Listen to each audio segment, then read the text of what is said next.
Hi friends, இன்னைக்கு எபிசோடில் அனந்த பத்மநாப சுவாமி கோயில் நிதி மிஸ்ட்ரியை வெளிப்படுத்தலாம்.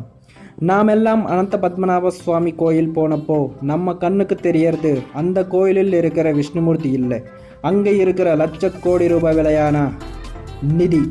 இன்னைக்கு எபிசோடில் அனந்த பத்மநாப சுவாமி நிதி மிஸ்ட்ரியை தெரிஞ்சுக்கலாம். அனந்த பத்மநாப சுவாமி கோயிலுக்கு 2 ஸ்பெஷாலிட்டிஸ் இருக்குது. அதில் முதல்வது கீழ் ஜாதி அவர்களுக்கு, அப்படின்னா எஸ்சி எஸ்டி அவர்களுக்கு முதல் முறையாக கோவிலில் அனுமதிக்கப்பட்டது இந்த கோவிலில் மட்டுமே. இந்த கோவிலில் இருக்கிற குளத்தில் பபியா என்ற முதலி இருக்குது. அது உலகத்திலே இருக்கிற ஒரே ஒரு வெஜிடேரியன் குரோக்கடைல். அது வெறும் அரிசியில் தயாரித்த ஃபுட் மட்டும்தான் சாப்பிடும். அனந்த பத்மநாப சுவாமி கோயிலில் 20 அடிக்கு கீழ் ஒரு செல்லுலார் இருக்குது. அங்கே 6 அறைகள் இருக்குது. அதனைய ABCDEFன்னு சொல்லுவாங்க. அதில் EF என்ற அறைகளை ரெகுலராக திறப்பாங்க. டெய்லி பயன்படுத்துகிற சுவாமியினுடைய ஆபரணங்கள் அதில் இருக்கும். CD என்ற அறைகளில் வருஷத்துக்கு 3 தடவை மட்டுமே திறப்பாங்க. அதில் திருநாள் மற்றும் பண்டகை நாளில் யூஸ் பண்ணுற ஆபரணங்கள் அதில் இருக்கும். மீதி இருக்கிறது AB ரூம்ஸ் மட்டுமே. அதனை 150 வருடங்களாக யாருமே திறக்கவில்லை. 2007 சுந்தரராஜன் என்ற அட்வொகேட் அனந்த பத்மநாப சுவாமி கோயிலில் அனந்த நிதி இருக்குன்னு, அது தினமும் கொஞ்சம் கொஞ்சமாக திருடப்படுகின்றதுன்னு சுப்ரீம் கோர்ட்டில் கேஸ் போட்டார். அப்போ தான் கோயிலில் ஒரு கோல்டு பெயிண்டிங் மிஷின் கிடச்சிது. இதன் கொண்டு அங்கே சுவாமியினுடைய நகைகளை திருடிட்டு அதுக்கு பதிலாக கில்ட்டி நகைகளை ரீப்ளேஸ் பண்ணிட்டு இருக்காங்கன்னு புரிஞ்சிடுச்சு.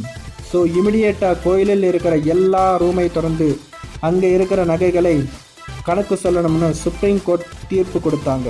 இதற்காக 6 லாயர்ஸ், RBI ஸ்டாஃப், ஜெர்மன் டெக்னாலஜியுடன் வந்த சயின்டிஸ்ட் இவங்கெல்லாம் சேர்ந்து ஒவ்வொரு கதவை திறந்து கவுண்ட் பண்ண ஆரம்பித்தாங்க.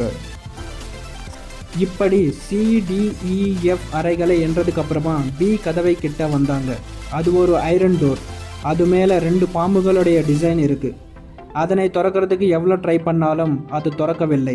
அதனை அப்புறமா பார்த்துக்கலாம்னு டோரியை திறக்க ட்ரை பண்ணாங்க. கண்டினியூஸாக 7 மணி நேரம் நம்ம கிட்ட இருக்கிற மாடர்ன் டெக்னாலஜியுடன் ட்ரை பண்ணால் அப்போ திறந்துச்சு. உள்ளே போய் பார்த்தா அங்கே குப்பை தவிர எதுவுமே இல்லை. அந்த ரூம் க்ளீன் பண்ணால் அண்டர் கிரவுண்ட் போகிறதுக்கு இன்னொரு டோர் காணப்பட்டது. அதனை திறந்து உள்ளே போனால் உலகத்தில் 8வது அதிசயம் வெளியே வந்தது. கிராம்ஸ் இல்லை, கேஜஸ் இல்லை, டன்ஸான கோல்ட், சாக்குமுட்டையான வைரங்கள், பேட்டியில் தங்க நகைகள், கிரீடங்கள். இன்னும் அங்கே தங்க நகைகள் எவ்வளோ இருக்குன்னு, என்னென்ன இருக்குன்னு கணக்கு சொல்கிறதுக்கு அவங்களுக்கு 6 மாதம் ஆயிடுச்சு.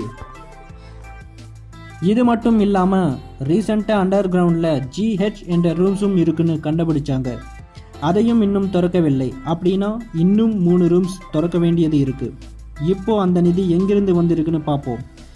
இதெல்லாம் கடவுளோட மாயா கிடையாது, ஒரே ராத்திரியில் வந்ததும் இல்லை. சுமார் 2000 வருடங்களாக இந்த நிதி சேகரிக்கப்படுகின்றது. இந்த நிதி 5 விதமாக சேகரிக்கப்படுகின்றது. அதில் நம்பர் 1 காட் டேக்ஸ்.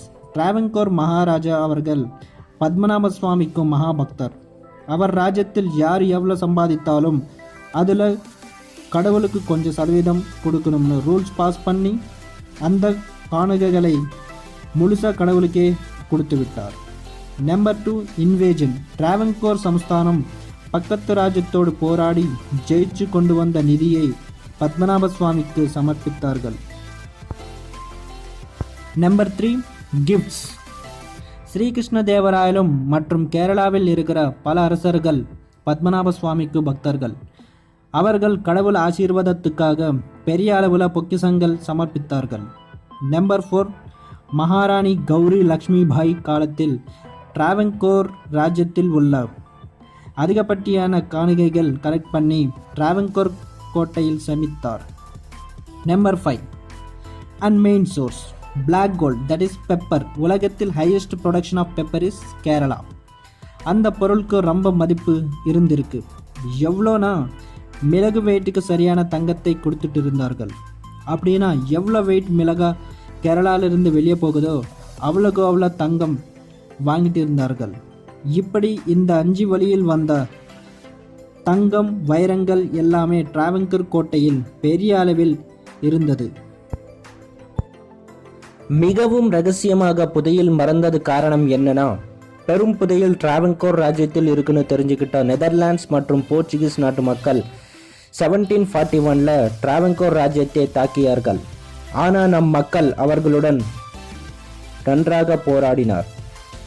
இது மட்டும் இல்லாமல் அப்போ டிப்பு சுல்தான் சாம்ராஜ்யம் ஒவ்வொரு ராஜ்யத்தை ஆக்கிரமித்து எர்ணாகுளம் வரைக்கும் வந்தார்கள். ஆனால் அப்போ இருந்த டிராவன்கோர் மன்னர் மார்த்தாண்டவர்மனுக்கு டிப்பு சுல்தானுடன் போராட்டம் நடத்த கெப்பாசிட்டி இல்லை. திருடர்களிலிருந்து கடவுள் பொக்கிஷங்கள் பாதுகாக்க அவர் அந்த 6 அறைகள் ஏற்படுத்தார். அதுக்குள்ள 1799 டிப்பு சுல்தான் இறந்து விட்டார். இனிமே மார்த்தாண்டவர்ம மகிழ்ச்சிக்கு தடைகள் இல்லை. அந்த புதைகள் இனிமே கடவுளுக்கு சொந்தமாக்கணும்னு நினைச்சார்.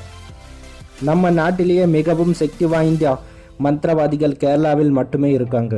அவங்களை கூப்பிட்டு விட்டு B நம்பர் ரூம்க்கு நாகபந்தம் பண்ணி க்ளோஸ் பண்ணாங்க. அப்புறம் 150 வருஷமா அந்த நிதி அங்கே இருக்கிற விஷயம் யாருக்குமே தெரியாது. இப்போ வரைக்கும் அந்த B நம்பர் ரூம்ல என்ன இருக்குன்னு யாருக்குமே தெரியாது.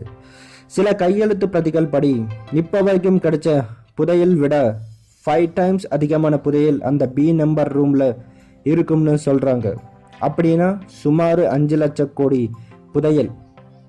ஆனா அந்த கதவை எதுக்கு திறக்க மாட்டேங்கிறாங்கன்னு தெரியுமா?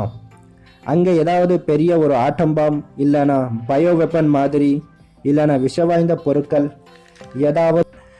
ஏதாவது இருக்கலாம்னு அதனை வெளிப்படுத்த எல்லோருக்கும் ஆபத்துனால எச்சரிக்கையா நாகபந்தத்தை போட்டிருக்கலாம் இல்லையா?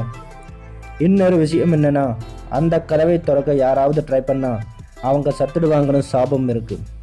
அந்த A நம்பர் ரூம் திறந்தா ஒரு வாரத்திலேயே சுப்ரீம் கோர்ட்ல கேஸ் போட்ட சுந்தர்ராஜன் ஹெல்த் கிட்டு போய் இறந்து விட்டாரு. இதனால அந்த நம்பிக்கை அதிகமாச்சு. 100 வருஷங்களுக்கு முன்பு கேரளாவில் சில பேர் B நம்பர் ரூம் திறக்க ட்ரை பண்ணியிருக்காங்க. அந்த சமயத்தில் சில நாகு பாம்புகள் அவங்களை துரத்து விட்டது. கதவை திறக்க ட்ரை பண்ணும்போது கடல் அலைகளோட சத்தம் கேட்டுச்சாம். உண்மையிலே அந்த கோயிலுக்கு 3 கிலோமீட்டர் தூரத்திலேயே கடல் இருக்கு.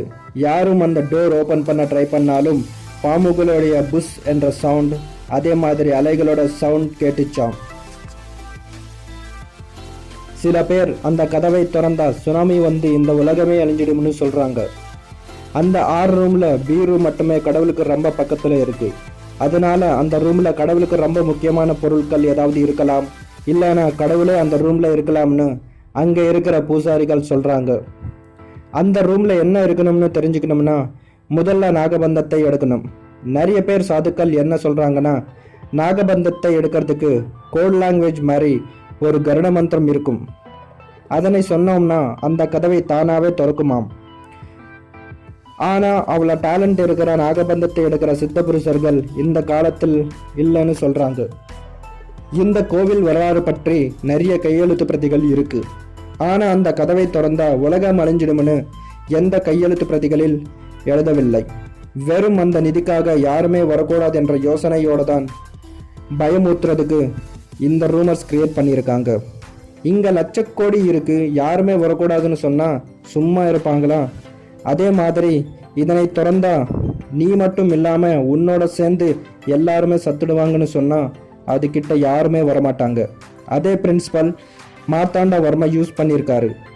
அந்த ரூம்ல நிதி இருக்கும் தவிர சுனாமி இருக்காது. நாமெல்லாம் ஒரு இடத்துல 1 லட்சம் ரூபாய் கிடைக்கும்னு சொன்னாலே விட மாட்டோம். அதே மாதிரி இந்த லட்ச கோடி ரூபாய் விடுவாங்களா? ஏதோ ஒரு புது டெக்னாலஜி கண்டுபிடிச்சி அதனை கண்டிப்பாக திறப்பாங்க. அப்போ கவுண்ட் பண்ணி பார்த்தா தெரியும் அந்த ரூமில் எவ்வளோ இருக்குன்னு. ஃப்ரெண்ட்ஸ், இந்த வீடியோ உங்களுக்கு பிடிச்சிருந்தா லைக் பண்ணுங்கள், ஷேர் பண்ணுங்கள். ஏதாவது சஜஷன்ஸ் இருந்தால் கமெண்ட் பண்ணுங்கள். தேங்க்யூ.